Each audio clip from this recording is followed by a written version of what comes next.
Os Estados Unidos capturaram um segundo navio iraniano durante a noite, após descobrirem o que havia no primeiro, apreendido 2 dias antes. Eram componentes militares chineses que a Guarda Revolucionária Iraniana precisava desesperadamente. E quando digo desesperadamente, é exatamente isso. Isso meio que explica por que o navio civil estava disposto a ignorar os avisos dos Estados Unidos por 6 horas seguidas. Veja, o primeiro navio, Tuska, recebeu avisos dos militares dos Estados Unidos por 6 horas seguidas, para não violar o bloqueio. Mas ele se recusou a ouvir e continuou navegando em direção ao bloqueio dos Estados Unidos, que foi montado no Golfo de Omã. Foi aí que a Marinha dos Estados Unidos decidiu capturá-lo. Isso faz pensar o que esse navio transportava para ignorar um navio de guerra dos Estados Unidos por 6 horas. O que ele tentava esconder? O que exatamente era tão importante a ponto de eles estarem dispostos a arriscar tudo? Bem, adivinha só, nós temos as respostas. Fontes de segurança disseram a Reuters que o navio iraniano provavelmente levava componentes militares chineses de uso duplo. Mais especificamente, ele estava transportando componentes que poderiam ser usados para reconstruir o estoque de mísseis do Irã. E tenho certeza de que a Guarda Revolucionária Iraniana precisava desesperadamente desses componentes. Tinha ligas especiais que poderiam ser usadas para carcaças de mísseis. Tinha componentes eletrônicos de precisão que poderiam ser usados em sistemas de orientação. Havia também tubos para linhas de combustível. Todos esses itens serviriam para reconstruir o estoque de mísseis que o Irã perdeu ou usou na guerra. É por isso que o navio civil desarmado se arriscou a enfrentar o bloqueio dos Estados Unidos. E o presidente Trump confirmou isso hoje cedo em entrevista. Ouça. As negociações estão próximas de um acordo agora, mas o prazo para o cessar-fogo é amanhã. Se parecer que as coisas estão avançando, você não necessariamente vai estender por um tempo definido, mas vai deixar continuar se houver progresso nas conversas antes de tomar alguma decisão? Não quero fazer isso. Não temos muito tempo, pois quando as duas partes chegarem, já terão recebido aval para seguir, o que eu já sabia que fariam. Não acho que eles tinham opção, precisam negociar. Só digo o seguinte, o Irã pode se sair muito bem se fizer um acordo, tornando-se uma nação forte e maravilhosa novamente. Eles têm um povo incrível. Mas eles parecem ser, você sabe, sedentos de sangue. Eles são liderados por pessoas muito duras, infelizmente. E eu não digo duras no bom sentido. Acho isso negativo para o país, pois somos mais duros que eles. Nem chega perto. Mas eles precisam usar a razão e o bom senso e podem se colocar em uma ótima posição para se tornarem um grande país, mas um país legítimo, não um país baseado na morte e na aura. Nesta entrevista de hoje cedo, Trump trouxe várias informações novas. Algumas são boas, outras nem tanto. Vamos comentar tudo em instantes. Antes disso, vamos falar do segundo navio tomado ontem à noite pelos fuzileiros navais dos Estados Unidos, que não foi no Oriente Médio. Veja a declaração do Departamento de Guerra. Durante a noite, forças dos Estados Unidos realizaram direito de visita, interdição marítima e abordagem no petroleiro sancionado e apátrida Tiffany, sem incidentes, na área de responsabilidade do Indo-PACOM. Como dissemos, seguiremos com esforços globais de fiscalização marítima para interromper redes ilícitas e interceptar embarcações sancionadas que apoiam o Irã, onde quer que atuem. Águas internacionais não servem de refúgio para embarcações sancionadas. O Departamento de Guerra seguirá negando a atores ilícitos e suas embarcações liberdade de manobra no mar. Essa declaração tem muita informação, então vamos analisar exatamente o que foi dito. Primeiramente, vamos começar por onde isso realmente aconteceu. Dê uma olhada no mapa na sua tela. Isso aconteceu a leste do Sri Lanka e um pouco a oeste do Estreito de Malaca. Então, isso definitivamente não foi perto do bloqueio dos Estados Unidos. Então, por que os Estados Unidos realmente fizeram isso? Bem, isso é algo que os Estados Unidos deixaram claro quando anunciaram o bloqueio. Não se trata só de impedir que navios entrem ou saiam dos portos iranianos. É sobre garantir que qualquer navio, não importa onde esteja no mundo, não possa apoiar o regime iraniano e fornecer a ele apoio financeiro ou talvez algum outro tipo de apoio. Bem, esse navio estava fazendo exatamente isso. Você sabe, depois de se tornar o país mais sancionado do mundo, o Irã montou o que chamam de uma rede paralela. Usando essa rede paralela de frotas fantasmas, o Irã exporta seu petróleo sob sanções e depois o mantém no mar. E então, quando encontram um comprador, eles enviam esse petróleo para onde o comprador estiver e dão um jeito de receber o pagamento. Foi exatamente isso que ocorreu antes do bloqueio dos Estados Unidos começar. Muitos navios-tanque fantasmas carregaram petróleo iraniano, deixaram o porto e saíram da área bloqueada pelos Estados Unidos no Oriente Médio, esperando em águas internacionais por acharem que estavam seguros. Os Estados Unidos já afirmaram antes que o bloqueio não envolve só os portos iranianos. É sobre perseguir toda a rede de contrabando que o Irã usou para continuar comercializando petróleo sob sanções. E é exatamente disso que esse tipo de fiscalização se trata. Isso vai colocar mais pressão sobre a economia iraniana, que já está enfrentando dificuldades. E, basicamente, vai pressionar ainda mais as autoridades iranianas a fazer algum tipo de acordo rapidamente. Agora, felizmente, parece que enquanto tudo isso está acontecendo, os Estados Unidos e o Irã estão se preparando para outra cúpula de paz, outra reunião de negociações em Islamabad, no Paquistão. Agora, antes de entrarmos em todos os novos detalhes que descobrimos sobre isso, só um lembrete rápido para todos clicarem no botão de curtir e se inscrever aí embaixo. Isso realmente nos ajuda no algoritmo e também ajuda você a ficar por dentro de todas as nossas últimas atualizações, conforme as notícias avançam. Hoje de manhã, Trump deu uma entrevista muito importante e longa na TV. E nessa entrevista, tivemos mais detalhes sobre como as negociações estão acontecendo nos bastidores. Então, ouça só. De nada. Você pode nos dizer, acho que está na cabeça de todo mundo, as últimas novidades sobre como estão as negociações com o Irã? Agora sabemos que Teherã confirmou publicamente que vai enviar representantes para a reunião com o vice-presidente Vance. O que você espera? O que o senhor tem ouvido até agora? Como falei há 2 dias, quando disseram que não enviariam, afirmei que enviariam. Eles não têm outra opção a não ser enviá-los. O que eu acho é que vamos acabar tendo um ótimo acordo. Acho que eles não têm opção. Destruímos a marinha e a força aérea deles.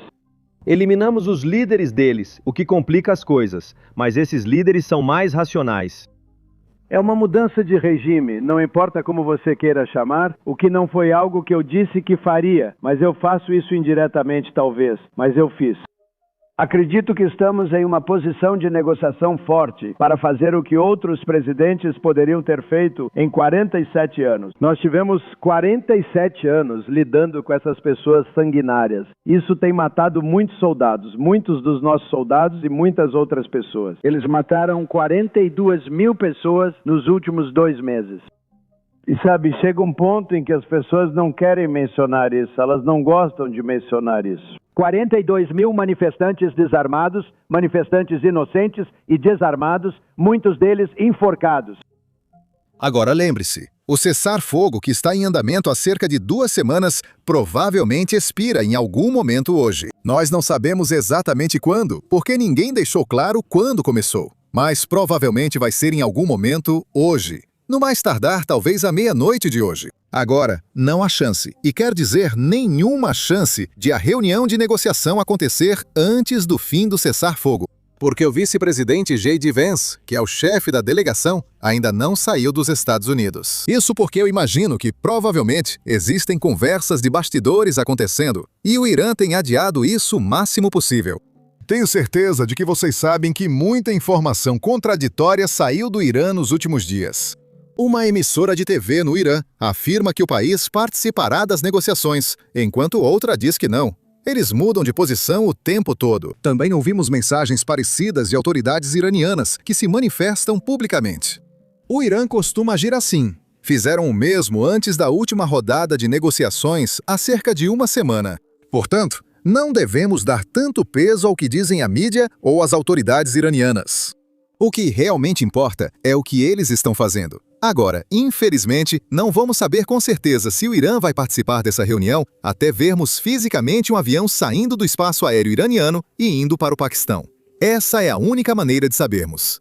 Ok, eles estão vindo. A AP News informa que 2 autoridades regionais confirmam a participação do Irã nas negociações de cessar-fogo em Islamabad, provavelmente amanhã. E além disso, também estamos vendo relatos vindos dos Estados Unidos, basicamente dizendo que J.D. Vance vai sair dos Estados Unidos hoje à noite para voar até o Paquistão e, com sorte, ter uma reunião amanhã. É um voo extremamente longo, cerca de 16 horas. Então faz sentido que a delegação dos Estados Unidos provavelmente parta antes do avião iraniano decolar do Irã. Porque para o Irã é como um voo de 1 hora, talvez um voo de 2 horas. Então, não é muito longo. Agora, a grande pergunta que todo mundo está se fazendo é: o cessar-fogo vai ser estendido? O que isso significa? Não parece que haverá reunião antes do cessar-fogo. Veja o presidente Trump respondendo a isso hoje de manhã. Se parecer que as coisas estão progredindo, você não necessariamente vai estender por um tempo definitivo, mas vai deixar continuar se houver progresso nas conversas antes de tomar uma decisão? Eu não quero fazer isso. Não temos muito tempo, pois quando as duas partes chegarem, já terão recebido autorização para seguir, como eu já esperava. Eu não acho que eles tinham escolha. Eles têm que negociar. E, sabe, uma coisa que eu vou dizer é o seguinte: o Irã pode se colocar em uma posição muito boa se fizerem um acordo. Eles podem se tornar uma nação forte novamente, uma nação maravilhosa novamente. Eles têm um povo incrível. Mas eles parecem ser, sabe, sedentos por sangue. Eles são liderados por pessoas muito duras, infelizmente. E eu não digo duras no bom sentido. Acho isso muito negativo para o país, pois somos mais duros que eles. Nem chega perto.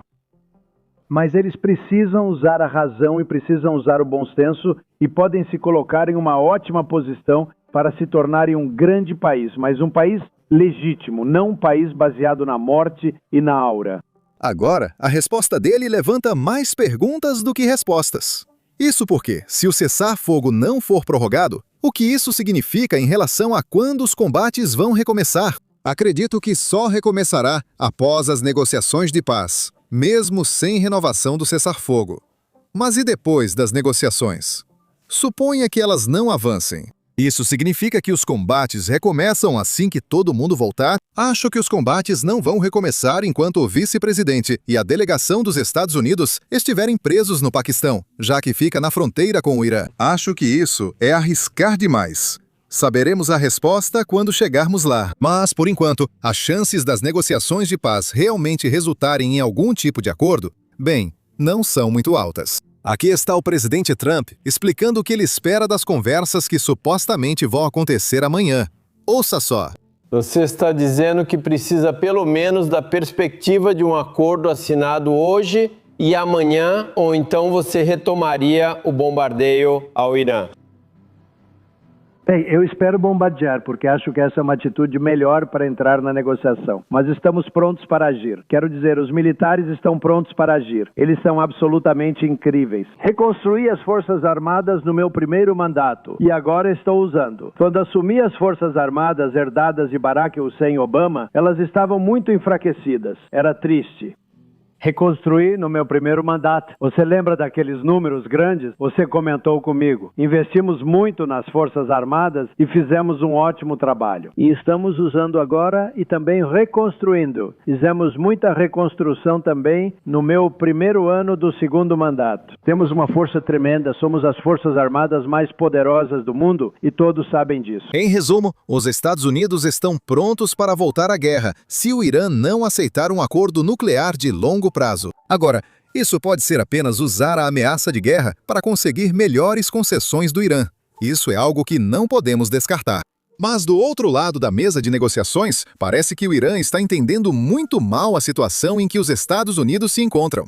Os líderes iranianos acreditam que podem esperar mais do que os Estados Unidos têm disposição política e apoio interno para persistir. O Irã acredita que, mantendo sua posição firme na guerra e nas negociações, os Estados Unidos terão que recuar por falta de apoio político, altos preços do petróleo e reação internacional. Bem, vamos apenas supor que o pensamento iraniano seja verdadeiro, ou seja, o modelo que eles estão usando para avaliar a situação. Vamos supor que esse seja o modelo correto. Bem, de acordo com esse modelo, o Irã está basicamente dizendo que se o mercado de ações cair o suficiente e os preços do petróleo subirem o bastante, Trump terá que recuar. Agora, se a gente assumir que isso é verdade, bem, não é exatamente isso que está acontecendo no mercado agora. A Bolsa de Valores atingiu máximas históricas há alguns dias, e o preço do petróleo agora está em torno de $85 por barril. Agora, eles estão mais altos do que no início da guerra, quando o petróleo valia cerca de $65 por barril. Mas eles estão longe do pico do pânico da guerra, quando chegaram a cerca de $120 por barril. Isso mostra que a pressão sobre os Estados Unidos não é tão grande quanto o Irã imagina, indicando que eles interpretam mal a situação.